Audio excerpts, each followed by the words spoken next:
Okey, pergerakan anak-anak yang menyertai nasyid bagi pasti amal Bistari untuk naik stage untuk perform nasyid pagi ini. Ya, harap dipermudahkan semua urusan mereka lah. Bismillahirrahmanirrahim. Assalamualaikum warahmatullahi wabarakatuh. 1, 2, 3, mari semua kita belajar anak yang mulia. Contoh terbaik kita, mari ikut barulah bahagia.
Musyahadah kedua solat, ketiga puasa, keempat zakat, kelima pergi menunaikan haji. Rukun iman enam perkara, berimankan Allah, berimankan malaikat, berimankan kitab, berimankan rasul, berimankan kiamat, qadar dan qadar. Hai, jom kita hafal rukun Islam dan juga rukun iman. Hai, jom kita hafal rukun Islam dan juga rukun iman.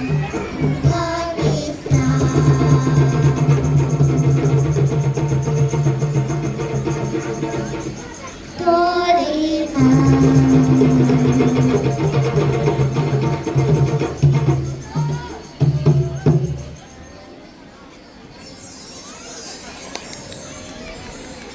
Sekian, terima kasih.